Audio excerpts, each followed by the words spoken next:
how a CFM56-7B turbofan engine works. To make an aircraft move forwards, we need a pushing force or thrust, which we create by making the air accelerate between the front and the back of the engine.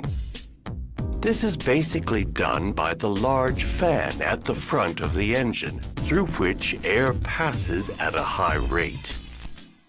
These are the various components of the CFM56-7B. The fan, which is a large diameter propeller. The low and high pressure compressors with 12 stages which, step by step, increase the pressure of the air as it flows through them. The combustion chamber, in which jet fuel is mixed with air and burned. The high and low pressure turbines, in which the pressure of the hot gas is reduced as they drive the compressors and fan. There are 5 turbine stages, 1 high pressure and 4 low pressure. And finally, the exhaust assembly.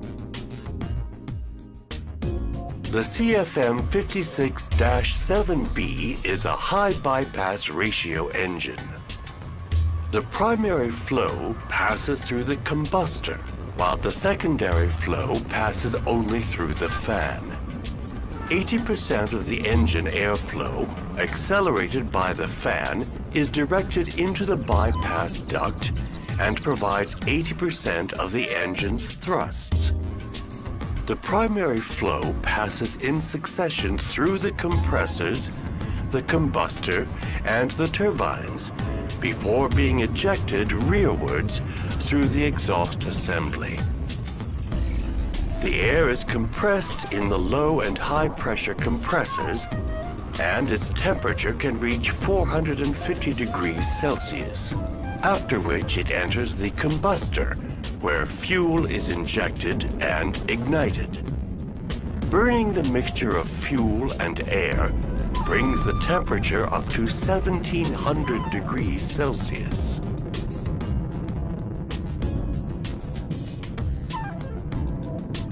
Finally, the accumulated energy is extracted in the 5 turbine stages immediately after the combustion section. The pressure of the air drops as it passes through the turbines and makes them spin. And the turbines, whose shafts ride within one another concentrically, in turn drive the fan and the 2 compressors. The air is then expelled through the primary duct, joining the air from the fan stream. A turbofan is therefore a flow cycle engine. Air is compressed, then heated by burning fuel, after which it passes through the turbines which drive the compressors and the fan.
So this goes in here like this. Now we're going to work as a team. I'm going to hold it here. You're going to put some pressure inside. Ready? Ready to go? So pump it down. All right. You're going to do that about 1,000 times. All right. So keep on going.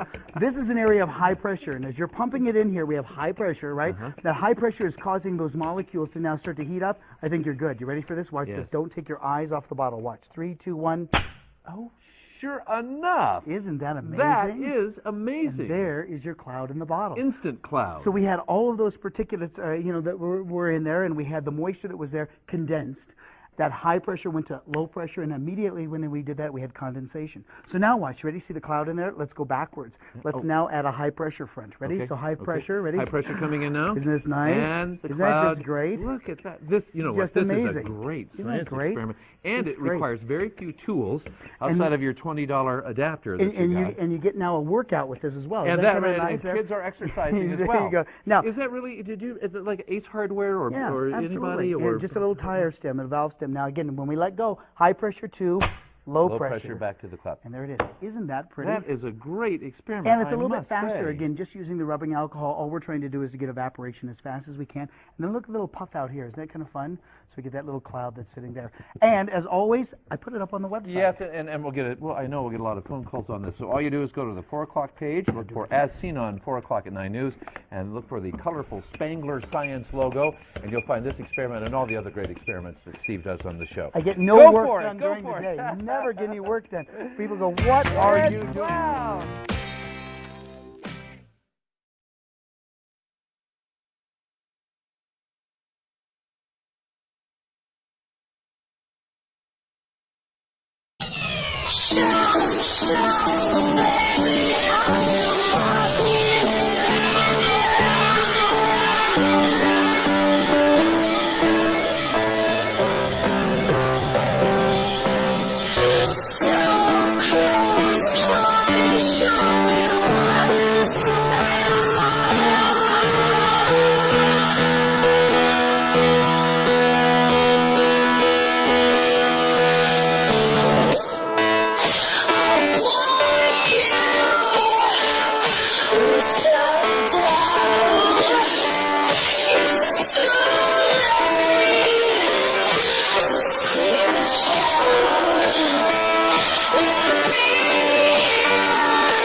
You know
Relative humidity. Let's go look at the proper altitude. Here's your altitude in meters, so 32 to 34,000 feet. We're looking right in there. We'll come over, and what's the humidity level? God, 19, 20, 16, 15%, 12. I mean, that's it. Okay? It's got to be 55 to 65%. I mean, 55 to 60% or higher. Persistent contrails cannot form under that. Right? They can't form at 45%. They can't form at 40%. There might be some ice crystallization, that would be visible, but, when you get down here at this level, there basically shouldn't be any contrails at all. Just real short dissipating ones. But what did we see? Perpetual contrails. True persistent spreading contrails of the detestable quality. And what's the humidity level? That's the humidity level. Nothing froze. There's no freezing up there today. This is late May. So, at any rate, and it's continually giving returns all the way up to a much higher altitude, and at which point those levels drop. So, no freezing of the radiosonde there. All right, let's go take a look outside here.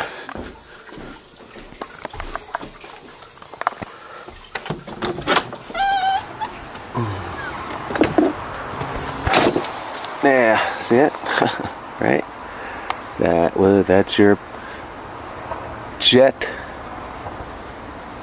trail. It is spreading. It is completely persistent, which is the understatement word for perpetual. And what did we find the humidity levels to be?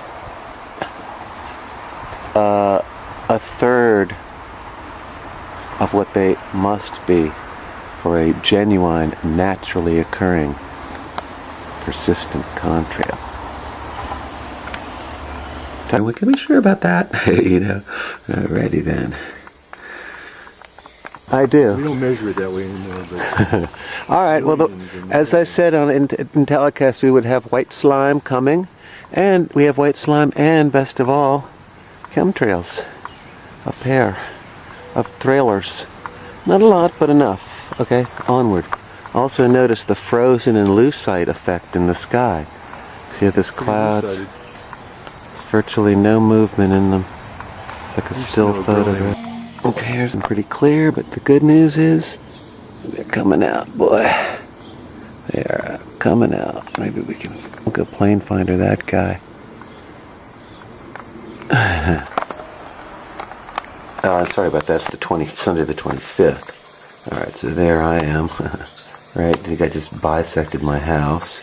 And who is it? What's that guy right there? From, where is he from? London. So he's loaded up there, British Airways. Interesting, and then released here. I would construe that as a violation of the 70s treaty. No chemtrailing except over one's own country. You know, can you actually use other people's planes from other countries if it's released over your country? It's one thing to load your own up overseas and release it here. It's another to have, you know, Lufthansa or British Airways doing it. Alright, that's right near me. So what we got? I'm going to have to be fast because I'm running out of tape. Now with the humidity, at the proper altitude, what do we have? Ooh, yeah, man. Massive chemtrails and the humidity is extremely low, right? Clouds that are frozen. See, I'm just going to watch for a second because I'm running out of tape. It's like, it doesn't get any more stationary than that. But what do we also have right there? That's a persistent contrail right there. So the humidity levels are far too low to possibly support that. And you also see there's white slime up there as well. See it above those cumulus clouds right in there? Humidity levels are far too low to support that too. So it just shows you it's their junk floating round and round. There's a good shot of it right there. It's one right there. It's a shred they released. Control is all about. It's frozen in lucite. Might as well be a still photograph. And this is pretty typical. Quite typical. 325, check this. Alright, this is great. Watch this. It's a team of two. Right? See the two trails? Notice the different color. One's blue, the other's brown. You can't see it? There are two of them right there. They're practically running into each other. See it? Right there and right there.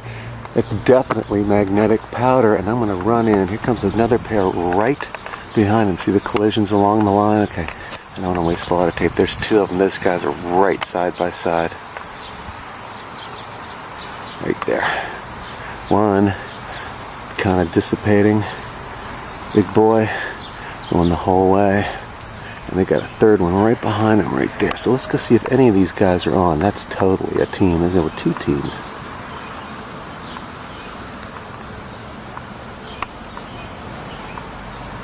Two different types of trails. See, one left is the magnetic on the right side, that pair, and then the one right next to it, the different coloration, that's your cloud making material. So let's go check in. Check it. See the different coloration? Like right next to each other, that's brownish and that's white. And then you can tell, you can actually see the shadow of the jet on the white slime, so it shows you they're right exactly there. Alright, that's a pretty good catch. Still not dissipating the other one. Right? How come one, you know what I mean? How can two of them stay forever and the other two just go right away? Huh? All right, all together. Just ran right inside. There we are. Hallelujah. There we go. Rome, Charlotte. There it is, U.S. Airways. This one. We don't have the pair, just one. Here's another one that might be one of them from New York to Charlotte. It's right over me, so that's one of them. But their partners are not present. It's 32, but it's not that guy. That's not the right path. Both the ones that we do have on, they had partners. They're both U.S. Airways. All right, now my loyal opposition has a real serious problem. A pair, two teams of two, and both of them demonstrated two different types. One was magnetic type dissipating, the other formed the big cloud making crud. They both did that. Both of them had two different colorations, brown and blue. So you could say, oh, it's a different fuel type. What's the chance of a coincidence of both the pair of teams having that? Yeah, now you got a problem. Oh, and of the pair, of the two pairs, right, only one jet of each pair showed up on Plane Finder. Both of the teams were precisely belly surfing the slime, the white slime, phosphorus, and with a humidity level of, under 20%, probably more like 6 or 7%. So, and again, what does that also show? That the white slime's always the same altitude, that jet cruise altitude. So there's your problem, folks. Yeah, right? There's got some splaining to do. Oh, look at this dirty bastard. What a time to come out and catch a wing sprayer. Oh, look at this guy. Go on, mate. Do your best. Oh, look at that. Fucking rainbow trail, look. You dirty little fucker. Well, well, well. Talk about being in the right place at the right time. Fucking bang on with this tosser. And what a fucking tosser. Look at that. The full wingspan. That ain't coming out of the fucking engines. That's coming out of the wings. And he's just stopped. What the fuck is going on? Look at this geezer. I hope this is fucking focused.